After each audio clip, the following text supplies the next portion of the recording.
Halo sahabat semua, setelah kita belajar tentang unsur, kita akan belajar tentang apa itu senyawa. Di video ini kita akan membahas tentang pengertian senyawa, molekul dalam senyawa, contoh senyawa dan senyawa di sekitar kita.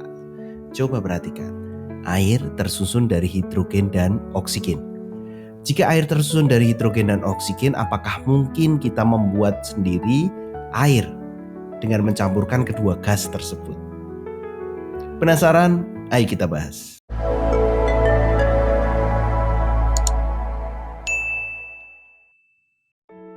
Dalam video ini, sahabat diharapkan dapat menjelaskan pengertian senyawa. Yang kedua, mengidentifikasi molekul yang merupakan unit terkecil dari suatu senyawa.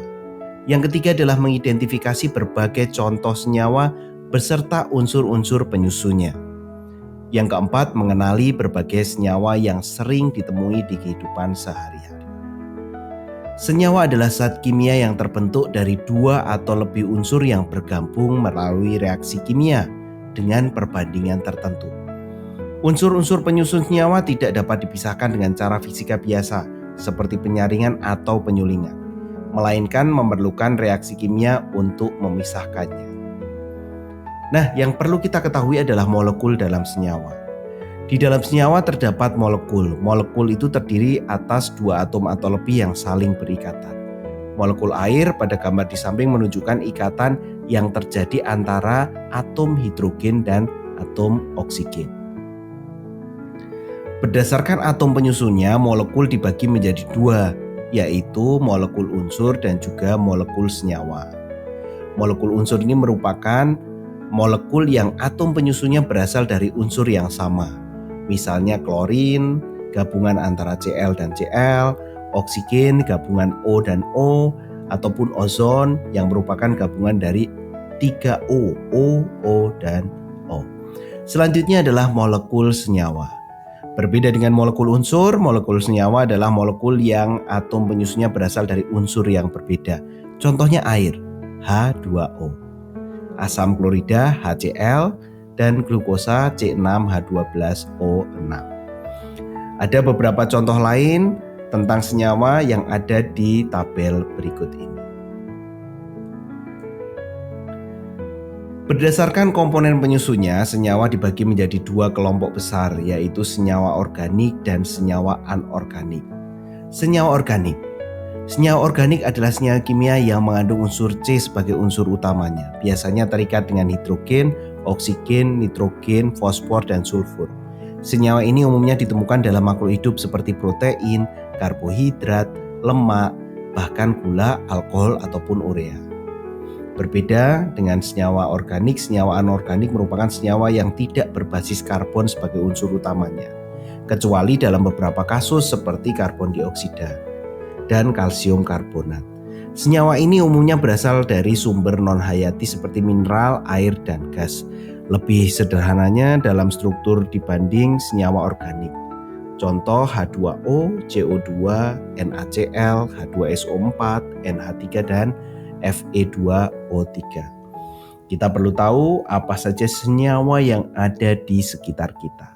Kita akan membahas contoh-contoh senyawa yang ada di sekitar kita. Yang pertama adalah air. Air ini merupakan zat yang tidak dapat dipisahkan dari kehidupan setiap makhluk di bumi. Air terbentuk dari dua atom hidrogen dan satu atom oksigen yang berikatan secara kimia dalam perbandingan yang selalu tetap. Selanjutnya adalah gula. Gula merupakan salah satu senyawa yang mudah ditemui di sekitar kita. Gula dapat dibuat dari berbagai sumber, misalnya dari tebu, nira, ataupun kelapa. Gula yang sering kalian temui termasuk sukrosa dalam tubuh. Sukrosa dipecah terlebih dahulu menjadi glukosa dan fruktosa, dan kemudian dapat dialirkan ke bagian-bagian tubuh. Selanjutnya adalah garam dapur. Garam dapur ini garam yang paling sering dimanfaatkan di rumah. Merupakan garam yang disusun oleh unsur logam natrium dan unsur non-logam klor sehingga membentuk senyawa NaCl. Coba sahabat bisa cari ataupun tulis di kolom komentar sebenarnya seperti apa logam natrium yang membentuk garam dapur ini. Karena senyawa ini memiliki sifat yang sangat berbeda dari sifat unsurnya. Coba kalau tahu, coba bisa tulis di kolom komentar. Yang terakhir contoh ada vitamin D. Vitamin D ini merupakan senyawa dengan atom C, H, dan O sebagai penyusunnya. Vitamin D berperan dalam menjaga struktur tulang dan gigi, karena ia dapat membantu penyerapan kalsium dari berbagai sumber sehingga dapat dimanfaatkan oleh tubuh. Setelah membahas panjang lebar, kita akan uji pemahaman sahabat. Waktunya kuis. Soal nomor 1.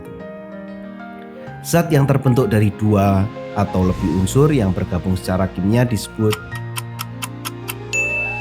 senyawa. Soal nomor 2. Molekul dalam senyawa terbentuk melalui ikatan kovalen. Soal nomor 3. Contoh senyawa yang terdapat dalam garam dapur adalah NaCl. Senyawa yang menyusun sebagian besar air di bumi adalah H2O.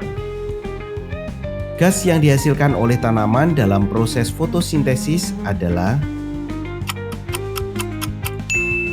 oksigen, O2. Semoga video ini bermanfaat. Sampai jumpa di video yang lain. Jangan lupa langganan channel Mr. Klik untuk mendapatkan video-video lainnya. Sampai jumpa di video selanjutnya. Dadah.